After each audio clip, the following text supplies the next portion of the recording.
Good afternoon बच्चों। बच्चों आप अपने घर पे होंगे, सुरक्षित होंगे, आपका परिवार भी सुरक्षित होगा। ठीक है, मैं तो ये उम्मीद कर रहा हूँ आपसे। बच्चों आप अपने घर पे हैं, सुरक्षित हैं, तो मैं उम्मीद करूंगा कि आप अपनी ऑनलाइन क्लास को भी जारी रखे होंगे। बच्चों आपने जो भी टारगेट बनाया है उस टारगेट को आप बिल्कुल अपने ध्यान में रखिए। अपनी जो पढ़ाई है उसको बीच में ब्रेक मत करिएगा। भले लॉकडाउन ना लगा हो लेकिन स्कूल बंद चल रहे हो, आपका हमारा कॉन्टेक्ट टूट गया है, लेकिन बच्चों ये जो ऑनलाइन क्लास है इसके माध्यम से वो सारी चीजें बरकरार है। आप अपनी ऑनलाइन क्लास को जारी रख सकते हैं, जो भी अपनी डाउट्स उसको क्लियर कर सकते हैं। ठीक है, तो आप इस वीडियो को देखने से पहले अपने कॉपी, पेन, बुक्स सब अपने पास रख लीजिए ताकि आपको किसी भी प्रकार की असुविधा न हो। हम लोगों से जितना हो सकता है बच्चों, हम लोग इस ऑनलाइन के माध्यम से आपके सारे डाउट्स को क्लियर करने की कोशिश करेंगे और भरसक प्रयास करेंगे कि जो भी चैप्टर्स में जो भी चीजें हैं वह सब आपको बता दी जाए ताकि आपको सारी चीजें क्लियर हो सके। तो बच्चों आज हम लोग नया लेसन स्टार्ट करने वाले हैं। लेसन नंबर 5 है साउंड यानी कि ध्वनि। ये आपका फिजिक्स का ये लास्ट लेसन चल रहा है। मुश्किल से 1 से 2 दिन लगेंगे, इसमें 2 दिन लगे या 3 दिन लगे समाप्त हो जाएगा लेसन, और इसके बाद से हम लोग फिर से स्टार्टिंग से रिवीजन करना शुरू करेंगे। तो बच्चों इस लेसन में हमें ध्वनि के बारे में पढ़ना है कि साउंड होता क्या है, ध्वनि। लेसन का नाम ही हमारा वही है और हम लोग की टॉपिक भी यही से शुरू होगी कि ध्वनि कहते किसे, साउंड। हम इस ध्वनि को उत्पन्न कैसे कर सकते हैं, ध्वनियों के प्रकार क्या क्या होते हैं, इन सभी के बारे में हम लोग ये जानेंगे। ठीक है, ध्वनियों के प्रकार कौन कौन से हैं। तो आइए हम शुरू करते हैं। बच्चों ध्वनि जो होती है ना, वो एक प्रकार की एनर्जी है, ऊर्जा। जैसे मैं बोल रहा हूं तो एक प्रकार की ऊर्जा है, और ये ऊर्जा जब जाती है और हमारे कान के पास, तो उस कान में कुछ संवेदना, यानी कान के पर्दे के पास क्या होता है, संवेदना उत्पन्न होती है। उस संवेदना के फलस्वरूप हम यह समझ पाते हैं कि कोई ऊर्जा जाकर के हमारे कान को संवेदित कर रही है। अगर वह ध्वनि ऐसी हो जो हमारे सुनने योग्य होगी तो हम उसके संकेत को समझ पाते हैं। अगर नहीं सुनने योग्य होगी तो बस हम एक ध्वनि का यानी एक ऊर्जा का आभास करके रह जाते हैं। जैसे अगर एक गाड़ी है, उसके हार्न को कोई बजा रहा है, वह वहां की जो तरंगे हैं वो चल के आपके कानों के पास आती हैं और क्या करती है, संवेदना उत्पन्न करती है। आप महसूस करते हैं कि हाँ कुछ तो संकेत हो रहा है, लेकिन आप उसको समझ नहीं सकते। लेकिन समझने का तरीका है कि वह साउंड कहाँ से आ रहा है, किस प्रकार से आ रहा है, तो आप हो सकता है समझ जाए कि साउंड का मतलब क्या है। जैसे अगर आप रोड पे चल रहे हैं, जब आप रोड पे चलते हैं कि अगर कोई पीछे से वाहन अगर आपको हॉर्न, तेज हॉर्न बजाता है, तो आप इसका मतलब समझ जाते हैं कि वो ये हमें कहने का प्रयास कर रहा है कि आप उसके रास्ते से क्या जाइए, साइड हट जाइए, नहीं तो आपको उससे चोट लग सकती है। ठीक है, तो अलग अलग ध्वनियों के अलग अलग साउंड्स। आप स्कूल में होते हैं, बेल बजती है तो भी एक संकेत होता है कि हाँ आपकी ये जो बेल चल रही है वो ओवर हो गई। आपकी फिजिक्स की बेल चल रही थी, अब वो ओवर हो गई, अब नेक्स्ट बेल स्टार्ट होगी। अगर ये बेल कंटिन्यू बजने लगे तो आप समझ जाते हैं ये लंच हो गया, लास्ट में बजने लगे कहते हैं आप छुट्टी हो गई, शुरू में बच जाए हाँ अब आपको ग्राउंड्स को छोड़ करके आपको क्लास में इंटर करना है। तो अलग अलग ध्वनियों के लिए अलग अलग संकेतक हम समझ लेते हैं, लेकिन ये जो ध्वनियों के संकेतक है वह अलग अलग जगह पर अलग अलग तरीके के होते हैं। फायर ब्रिगेड के लिए अलग ध्वनि निर्धारित की है, एम्बुलेंस के लिए अलग है। ठीक है, गाड़ियों के हार्न को अलग कर दिया गया है, स्कूल की बेल के लिए अलग कर दिया गया है। साइकिल में भी आप देखेंगे घंटी लगी हुई, आप उसको रिंग रिंग करते हैं, ऐसे सामने करते, समझ जाते हैं भैया इसको जगह छोड़ दो नहीं तो धक्का मार देगा। तो इस तरह से कई सारी ध्वनियों के कई सारे मतलब होते हैं। तो कुल मिलाकर के ध्वनि क्या है, एक प्रकार की ऊर्जा है जिससे प्रत्येक जीव क्या होता है, प्रत्येक जीव की जो श्रवण इंद्रियां हैं वह प्रभावित होती है। श्रवण इंद्रियों का मतलब कि सुनने के लिए जो कान आपका है क्या है, आपकी श्रवण इंद्रियां यानी कि जो आपको सुनने की क्षमता प्रदान करती है। ठीक है, तो ये ध्वनि के बारे में चीजें हो गई। अब ये ध्वनि का संचरण होता कैसे, ध्वनि का संचरण होता कैसे है? Propagation of sound. तो बच्चों ध्वनि एक प्रकार की तरंग होती है। ध्वनि क्या है? तरंग है। और हम जानते हैं कि तरंगों को संचरण करने के लिए यानी कि संचरित होने के लिए यानी कि एक स्थान से दूसरे स्थान तक जाने के लिए एक माध्यम की आवश्यकता होती है। किसी ध्वनि को एक स्थान से दूसरे स्थान को जाने के लिए माध्यम की आवश्यकता होती है। और यह माध्यम कैसा होना चाहिए? वह जो माध्यम होगा वो ठोस द्रव के हिसाब से होना चाहिए। जो माध्यम है, माध्यम कैसा होगा? या तो ठोस हो सकता है, या तो द्रव हो सकता है, या फिर वो गैस हो सकता है। लेकिन माध्यम होना जरूरी है। अगर माध्यम नहीं हुआ तो ऐसी दशा में ध्वनि का संचरण संभव नहीं है। ध्वनि का संचरण संभव नहीं है। ये जो ठोस होता है इसमें ध्वनि आसानी से गमन कर सकती है। ठोसों में जो ध्वनि की चाल होती है वो सबसे ज्यादा होती है, गैसों में उससे कम, द्रव में उससे कम होती है, और गैसों में सबसे कम होती है। और अगर यह माध्यम इस गैस में क्या है? हवा के अणु हैं, अशुद्धियां हैं, ये सब एक माध्यम क्रिएट करते हैं। और ध्वनि क्या है? उसी माध्यम के कारण क्या होती है? आगे बढ़ती है। हम निर्वात में जाकर के कितना भी तेज क्यों न चिल्लाएं, हमारी ध्वनि हमारे पास स्थित व्यक्ति नहीं सुन सकता, क्योंकि जब ये ऊर्जा उत्पन्न होती है तो इसको चलने के लिए माध्यम ही नहीं मिलता। और जब चलने के लिए कोई माध्यम नहीं मिलेगा तो इसका मतलब है कि ध्वनि संचरित नहीं हो सकती। ठीक है, तो अब ये जो ध्वनि के प्रकार हैं, ध्वनि जो है तो आपकी जो तरंग है, तो तरंग में हम लोग आगे बढ़ेंगे। तरंग से संबंधित चीजों के बारे में, तरंग से संबंधित चीजें हम लोग आगे पढ़ेंगे कि तरंग होती क्या है। तो मैं थोड़ा सा आपको बताना चाहूंगा तरंग होती किसे। तरंग यानी वेव। बच्चों तरंग का मतलब होता है कि जैसे तालाब का पानी बिल्कुल शांत है, एकदम शांत है, किसी प्रकार से कोई लहर वगैरह उसमें उत्पन्न नहीं पड़ी। आपने उसमें क्या किया? एक पत्थर गिरा दिया। तो जब पानी शांत था तो पानी के जो अणु थे वो क्या थे? अपनी साम्यावस्था में एक जगह स्थिर पड़े। जैसे उसमें पत्थर गिरा वैसे क्या हुआ? उसमें हलचल मच जाती है। और जब हलचल मचती है तो जहां पर पत्थर गिरता वहीं से ऐसे गोल गोल सी कुछ ऐसे सर्कुलर चीज होती है, वो क्या होती है? ऐसे आगे बढ़ने लगती है, आगे बढ़ने लगती है, और ऐसे बड़े बड़े वृत्ताकार ऐसा रूप लेती है और आगे जाकर के किनारे पर टकरा जाती है। तो जब हमने पत्थर फेंका ना तो जो माध्यम के कण थे, जो विरामा अवस्था में थे, सोए हुए थे, वो डिस्टर्ब हो गए, डिस्टर्बेंस हो गई। तो डिस्टर्बेंस का मतलब यहां पर विक्षोभ होता है। डिस्टर्बेंस का मतलब क्या है? विक्षोभ। और वह जो विक्षोभ उत्पन्न हुआ है वह एक निश्चित चाल से क्या हुआ? आगे बढ़ने लगा। ये जो विक्षोभ जब निश्चित चाल से आगे बढ़ता है उसी को हम लोग कहते हैं क्या? तरंग। यानी कि तरंग क्या है? यानी किसी माध्यम में उत्पन्न वह विक्षोभ है जो एक निश्चित चाल से क्या है? आगे बढ़ता है, उसी को हम लोग कहते हैं कि तरंग। अब ये जो तरंग होती है ना वो दो प्रकार की। अब तरंगे तो होती है जो यांत्रिक तरंगे होती हैं, और एक तो वैद्युत चुंबकीय तरंगे होती है। इसको तो हम लोग बाद में पढ़ेंगे। सबसे पहले हम लोग ये जान लें कि ध्वनि तरंगों का आवृत्ति परिसर के आधार पर प्रकार है। अब ये ध्वनि तरंगे हैं, ध्वनि तरंगों का आवृत्ति परिसर के आधार पर वर्गीकरण। ध्वनि तरंगों का आवृत्ति परिसर के आधार पर वर्गीकरण।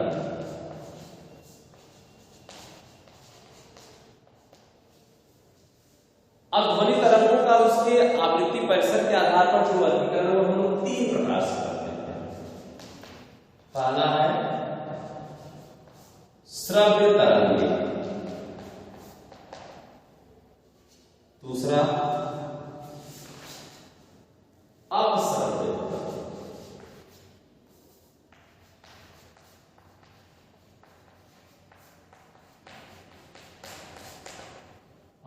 दूसरा है पराश्रव्य।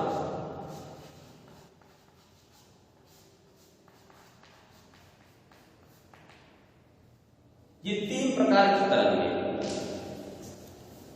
तीन प्रकार की ध्वनि तरंगे हैं। श्रव्य तरंगे हैं, अपश्रव्य तरंगे हैं और पराश्रव्य तरंगे। श्रव्य तरंगों की जो आवृत्ति होती है वह 20 से 20,000 हर्ट्ज तक होती है। 20 से 20,000 हर्ट्ज तक की ध्वनियों को क्या करते हैं, हम सुन सकते हैं। 20 से 20,000 हर्ट्ज तक की जो ध्वनियां होती हैं वो श्रव्य तरंगे कहलाती हैं, जिससे क्या कर सकते हैं, हम सुन सकते हैं। यानी क्या ध्वनि हम सुन पा रहे हैं, उसकी आवृत्ति क्या है, 20 से 20,000 हर्ट्ज तक। ऐसी जो ध्वनियां होती है वह वाक् तंतु, यानी जैसे मैं बोल रहा हूं, ये वाक् तंतु के आधार पर है। कंपित डोरियों से, छड़ों से, कंपित प्लेटों से, ठीक है, झिल्लियों से, या फिर कंपित वायु स्तंभों से उत्पन्न होती है। कंपित वायु स्तंभ का मतलब जैसे बांसुरी, कंपित झिल्लियां होंगी, जैसे तबले वगैरह बजते हैं, झिल्लियां कंपन करती हैं। कंपित छड़ हो गया, कोई चीज कंपन अवस्था में, थाली पीट दीजिए ध्वनि उत्पन्न होगी, दीवार को पीट दीजिए ध्वनि उत्पन्न हो गई। ये सब ध्वनि उत्पन्न करने के तरीके हैं। वाइब्रेशन से ध्वनियां उत्पन्न होती, कंपन के फलस्वरूप उत्पन्न होती, ठीक है। अपश्रव्य जो ध्वनि होती है, यानी कि जिनकी ध्वनि की आवृत्ति क्या हो, 20,000 से कम होती है, 20 हर्ट्ज से कम, यानी कि ऐसी कोई भी ध्वनि हो जिसकी आवृत्ति क्या हो, 20 हर्ट्ज से कम। अगर 20 हर्ट्ज से कम किसी ध्वनि की आवृत्ति है तो वह ध्वनि हम सुन भी नहीं सकते। हम केवल पहला स्थान सुनते हैं, हम लोग 20 से 20,000 हर्ट्ज तक सुनते हैं। हम लोग 20 हर्ट्ज से नीचे की ध्वनि सुन नहीं सकते, वो हमें सुनाई ही नहीं देगी, उसका हमारे कानों पर किसी प्रकार का कोई असर ही नहीं होगा, कंपन का कोई असर नहीं होगा। जैसे आप चींटी देखे होंगे, चूटे को देखे होंगे, इन चींटुओं को अगर दबा दिया जाए, बेचारे टांग टूट जाए, कहीं से गिर जाए, चोट लग जाए, क्या आप उसकी ध्वनि सुन सकते हैं? बिल्कुल नहीं हम सुन सकते। हम लोग मच्छर की ध्वनि सुन लेते हैं, मक्खियों की सुन लेते हैं, लेकिन कोई चींटी की ध्वनि नहीं सुना होगा आज तक कि चींटी चिल्लाए, बहुत तेज चिल्लाए, आपने उसके पैर पे अपना पैर रख दिया हो, उसका पैर दब गया हो, टूट गया हो और वो चिल्ला रही हो, चीख रही हो, क्या आप सुन सकते हैं? हम नहीं सुन सकते, ठीक है। तो ये जो ध्वनियां होती है वो 20 हर्ट्ज से नीचे की होती है। तो जब 20 हर्ट्ज से नीचे की ध्वनियां होती है तो हमें सुनाई नहीं देती। अब इस प्रकार की ध्वनियां जो होती है ना, वो बहुत बड़े आकार के स्रोत के कंपन द्वारा उत्पन्न की जा सकती है। बहुत बड़े आकार के स्रोत, जब भूकंप आता है पृथ्वी पर तो भी क्या करता है, एक साउंड वेव उत्पन्न करता है। उस साउंड वेव को हम नहीं सुन सकते, ठीक है। पृथ्वी कंपन करती है तो वहां से जो तरंगें उत्पन्न होती हैं वो सब अपश्रव्य तरंगें होती हैं जो हमें सुनाई नहीं देती। और पराश्रव्य जो तरंगें होती हैं वह 20,000 हर्ट्ज से क्या होती हैं, से अधिक। अगर किसी ध्वनि की जो आवृत्ति है वो 20,000 हर्ट्ज से ज्यादा है, अगर किसी ध्वनि की आवृत्ति 20,000 हर्ट्ज से ज्यादा है तो ऐसी दशा में वो भी हमें ये सुनाई देगी। 20,000 हर्ट्ज से ज्यादा की अगर ध्वनि है तो भी हमें सुनाई देगी, हमारे कानों पर कोई असर नहीं होगा। ऐसी जो ध्वनियां होती हैं वो चमगादड़ जो है वह अपने मुंह से ऐसी ध्वनियों को उत्पन्न करती है। पराश्रव्य तरंग वो उड़ती रहती है और मुंह से ध्वनि तरंगे उत्पन्न करती है और वहां से दीवार से टकरा करके वह जब ध्वनि वापस आती है तो उसी के आधार पर क्या होती है, वह अपना रास्ता तय करती है, यानी कि वह समझ जाती है कि उसके रास्ते में कोई अवरोध है और वह अवरोध से क्या होती है, टर्न ले लेती है, यानी कि लड़ने से बच जाती है। इन तरंगों को उत्पन्न करने के लिए देखिए बना हुआ है गाल्टन की सीटी द्वारा, दाब वैद्युत प्रभाव की विधि द्वारा, क्वार्ट्ज के क्रिस्टलों के कंपनों से उत्पन्न करते हैं। तो गाल्टन की सीटी के द्वारा भी उत्पन्न किया जाता है। चमगादड़ भी ऐसी ध्वनियों को उत्पन्न करती है, ठीक है। और ऐसी ध्वनियों को सुन सकते हैं हम, केवल कहां सुनते हैं, 20 से 20,000 सुन सकते हैं, न तो 20 से कम सुनेंगे, न तो 20,000 से ज्यादा सुनेंगे, ठीक है। अब हम लोग जानेंगे यांत्रिक तरंगे।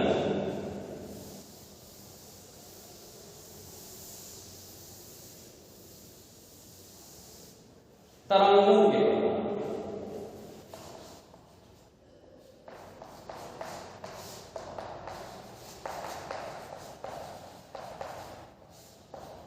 तरंगे जो होती है दो प्रकार की।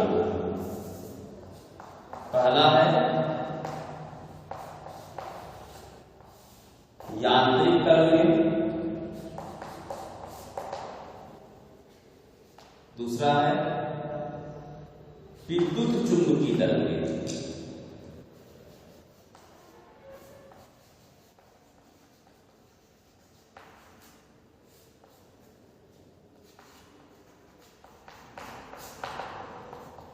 ये दो प्रकार की तरंगे होती हैं, एक यांत्रिक तरंगे और एक विद्युत चुंबकीय तरंगे। यांत्रिक तरंगे यानी जिनको या जिनके संचरण के माध्यम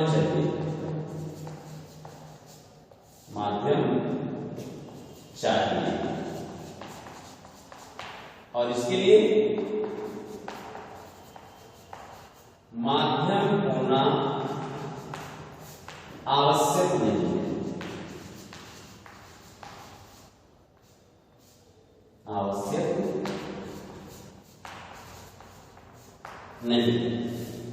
इनके लिए माध्यम का होना कोई आवश्यक नहीं, कोई जरूरी नहीं।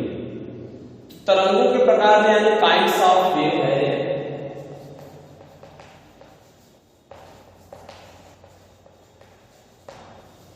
यांत्रिक तरंगे मैकेनिकल वेव्स जिनके संचरण के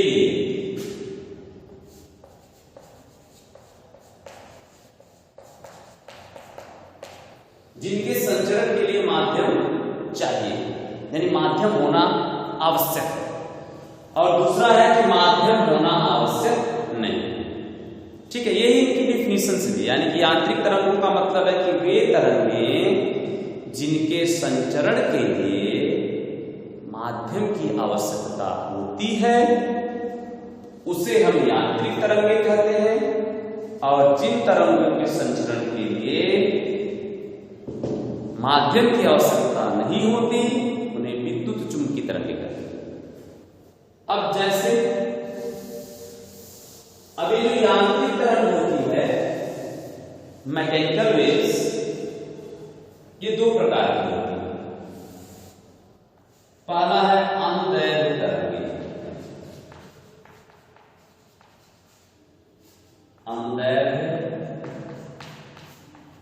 तरंगे और दूसरा है अनुप्रस्थ तरंगे। ठीक है, ये दो प्रकार की तरंगे होती है। यानी कि यांत्रिक तरंगे दो प्रकार की होती है, अनुदैर्घ्य और अनुप्रस्थ। अनुदैर्घ्य का मतलब है कि जब कोई तरंग किसी माध्यम में संचरित होती है तो माध्यम के कण क्या करते हैं? कंपन करने लगते हैं। माध्यम के कण कंपन करने लगते हैं। तो जो माध्यम के कण कंपन कर रहे हैं, आप तो तरंग संचरण की दिशा में करेंगे कंपन, नहीं तो उसके लंबवत करेंगे। तो अगर माध्यम के कण तरंग संचरण की दिशा में कंपन करते हैं, अगर माध्यम के कण तरंग संचरण की दिशा में कंपन करते हैं तो उस तरंग को ही हम लोग कहते हैं कि ये अनुदैर्घ्य तरंगे हैं। वो क्या कहलाएंगे? अनुदैर्घ्य तरंगे कहलाएंगे। यानी कि वे तरंगे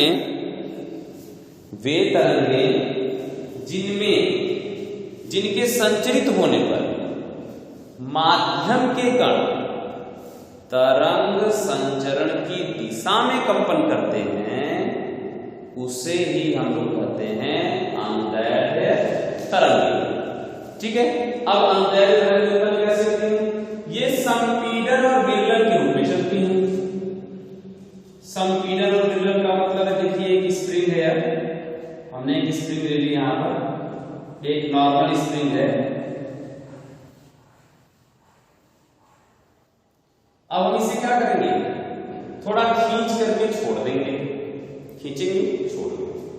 जब खींच के छोड़ेंगे तो ये कैसे कंपन करेगी? विरलन, फिर संपीडन, फिर विरलन, फिर संपीडन, विरलन, संपीडन। ये कुछ इसी तरह से गति करेंगे। जहां पर दूर दूर इसको कहते हैं विरलन। यहां क्या है? संपीडन।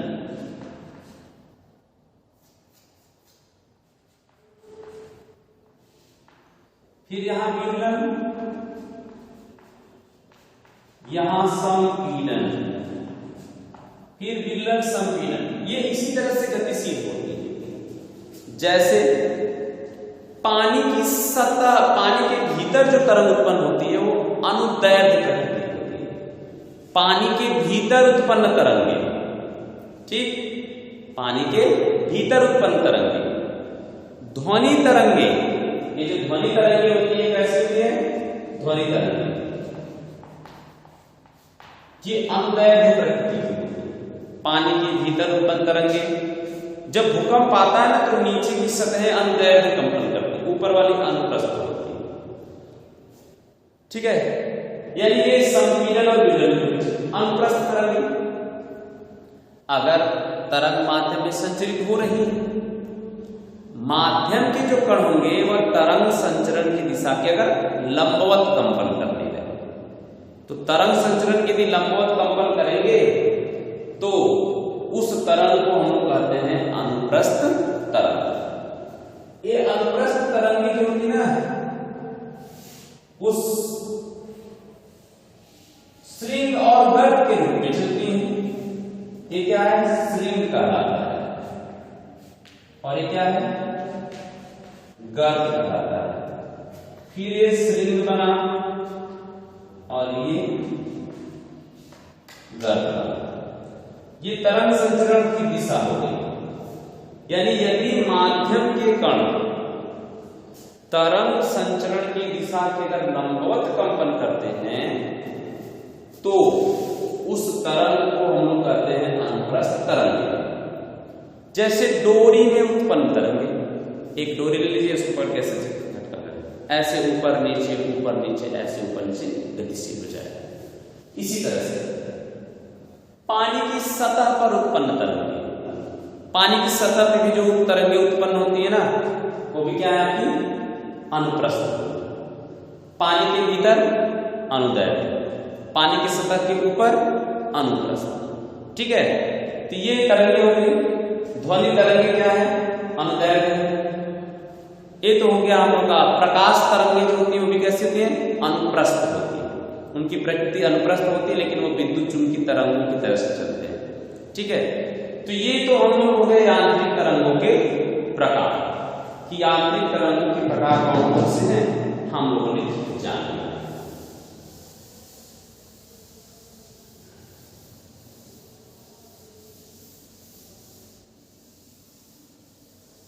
अब इसके बाद है आपका आवर्ती गति।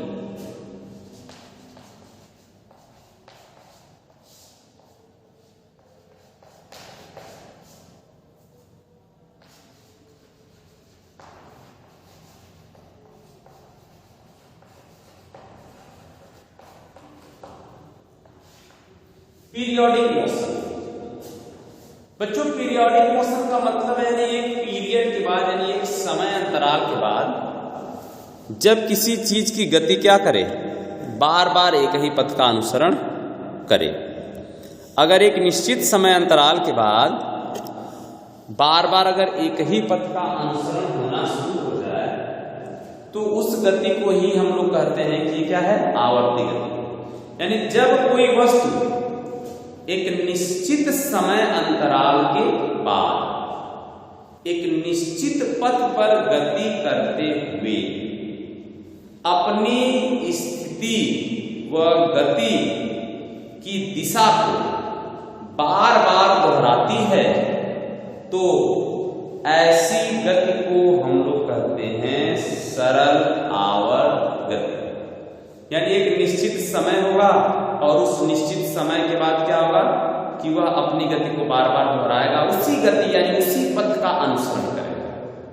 तो इस प्रकार की जो गति होती है उसे कहते हैं क्या, आवर्ती गति या आवर्त गति कहते हैं।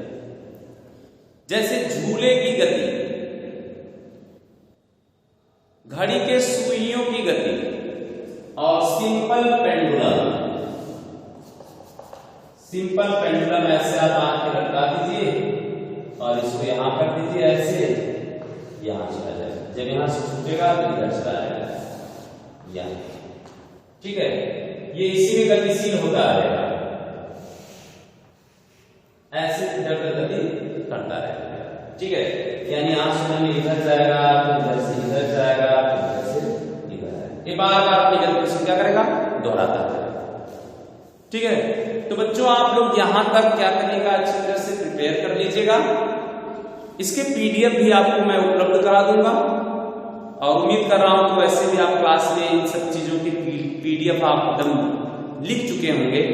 अगर नहीं लिखे होंगे तो फिर से आप इसको लिख करके अपने नोट्स को क्लियर कर लीजिएगा। Thank you.